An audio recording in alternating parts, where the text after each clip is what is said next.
तो चलिए अब खबरों का सिलसिला लगातार जारी है। अब हम आपको ले चलते हैं मध्य प्रदेश के उज्जैन, जहां उज्जैन के जीवाजीगंज थाना क्षेत्र के चांद का कुआं में पास आरोपी द्वारा ऑटो चालक के साथ मारपीट का मामला सामने आया है। मामले में ऑटो चालक गंभीर रूप से घायल हो गया, जिसे उपचार के लिए जिला अस्पताल में भर्ती करवाया गया। घायल ने बताया है कि मामूली कहासुनी की बात पर दो लोगों से विवाद हुआ था, जिसके बाद उन्होंने अपने साथियों को बुलाया और मुझे धमकाने लगे। इसी बीच एक युवक ने मुझ पर चाकू से हमला कर दिया। वहीं पुलिस आरोपियों की तलाश कर रही है।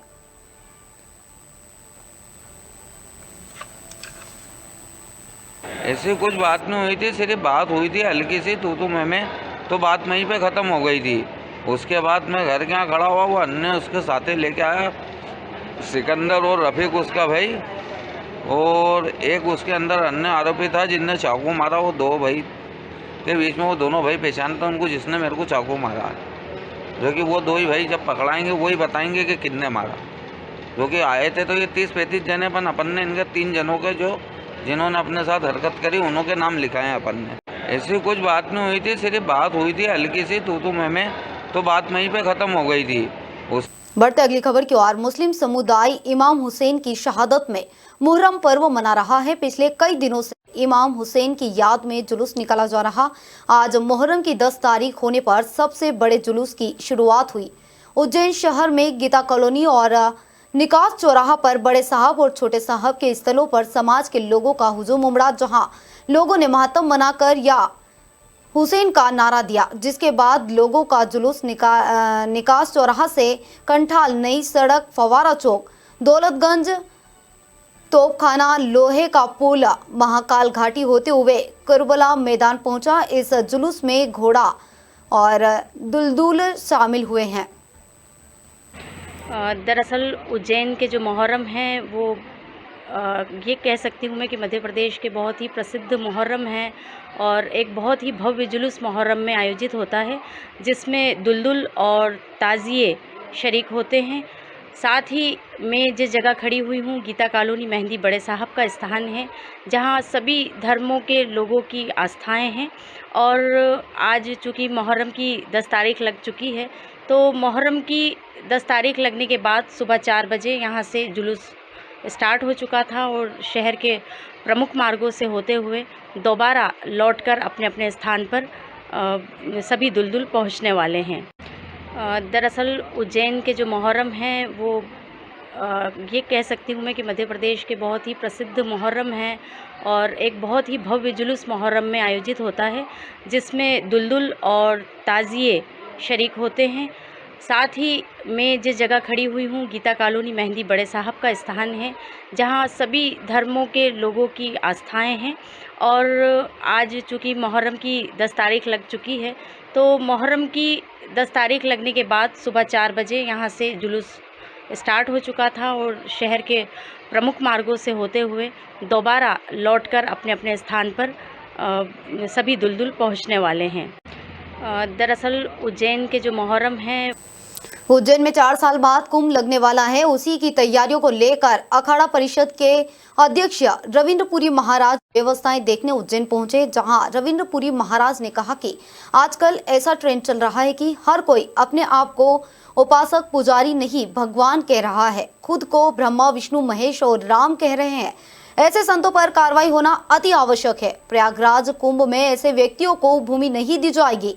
साधु संतों के चोले में गलत काम करने वाले महामंडलेश्वर मंत्री को अखाड़े से निष्कासित कर दिया गया। उन्होंने कहा कि हमारी सनातन संस्कृति के विरोध में जो जाएगा उस पर कार्रवाई होगी। ऐसे संतों को चिन्हित किया जाएगा जो सनातन के विरुद्ध कार्य कर रहे हैं। 6 महामंडलेश्वर को निष्कासित करने के संबंध में रविंद्रपुरी महाराज ने कहा है कि फिलहाल 2 महीने पहले सिर्फ उज्जैन में महिला महामंडलेश्वर को निष्कासित किया गया है। अब बारी कथावाचकों की है। जो कथावाचक अपने आप को भगवान बता रहे हैं, उन पर प्रतिबंध लगाया जाएगा। आना है। उसमें ये कहा गया था कि सैकड़ों संत ऐसे हैं जो समाज से आकर के संत बने, बाद में संत के चोले में रह के उन्होंने अच्छे कार्य नहीं किए, उनको अखाड़े से निकाल दिया गया। ऐसी हमारी परंपरा पहले से चलती आई है। और जो निष्कासन की बात है, निष्कासन अभी आपने स्वयं देखा होगा, हमारे एक महामंडलेश्वर जो उज्जैन की थी उन्हीं को हमने निष्कासित किया है, और इसके बाद अभी हमने किसी भी व्यक्ति को निष्कासित नहीं किया है। अभी कोई लिस्ट बनी है आगामी सियासतों को लेकर? देखिए, हमारा प्रयास है। अभी आपने देखा होगा कि कहीं साधु संत, हमारे जो साधु संत नहीं मैं कहना चाहूँगा, कहीं जो कथावाचक है जो अपने आप को भगवान कह रहे हैं, ब्रह्मा विष्णु महेश कह रहे हैं, इनके ऊपर हम कुछ ऐसा बंधन होना चाहिए जो अपने आप को भगवान न कहें। हम तो संत हैं, हम महात्मा है, हम भगवान के उपासक है, भगवान के पुजारी है, हम भगवान नहीं है। जो भी भगवान बनना चाहता है उसके ऊपर कार्रवाई की जाएगी, ऐसा हमारा। तो चलिए अब बात करते हैं अगली खबर की। भारत स्काउट एवं गाइड मध्य प्रदेश के वार्षिक कार्यक्रम अनुसार उज्जैन संभाग के सभी जिलों में स्काउट गाइड के जिला स्तर के संगठन और प्रशिक्षण पदाधिकारियों की समीक्षा बैठक आयोजित की गई है। बैठक संभागीय संयुक्त संचालक रमा नाहटी के आदेश अनुसार की गई। समीक्षा बैठक का संचालन आयुक्त स्काउट डॉक्टर सुरेश पाठक ने बताया कि बैठक के मुख्य अतिथि राज्य कोषाध्यक्ष रमेश चंद्र शर्मा रहे। कार्यक्रम की अध्यक्षता राज्य उपाध्यक्ष एवं संभाग प्रभारी प्रकाश चित्तौड़ ने की। समीक्षा बैठक में राज्य मुख्यालय के पदाधिकारी भी ऑनलाइन जुड़े और प्रतिभागियों से चर्चा की। 80 वर्ष से अधिक आयु के प्रशिक्षकों का स्काउट गाइड महोत्सव अंतर्गत सम्मान भी किया गया है।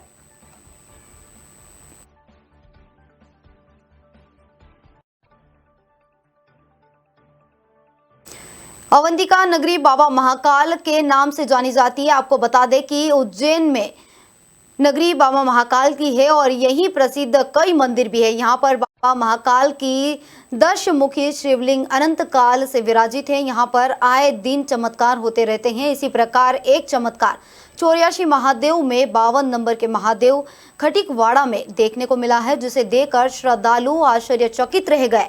यहाँ पर श्री ओंकारेश्वर महादेव के नाम से विराजित भगवान भोलेनाथ के शिवलिंग के आसपास साक्षात नाग देवता के दर्शन सभी श्रद्धालुओं ने किए हैं। खास बात यह है कि जैसे शिवलिंग पर नाग देवता दिखाई देते हैं, ठीक उसी प्रकार नाग महाराज पूरे शिवलिंग पर दिखे। वीडियो में आप साफ तरीके से देख सकते हैं कि मंदिर किस प्रकार से नाग देवता शिवलिंग को घेरे हुए वहां पर बैठे हैं।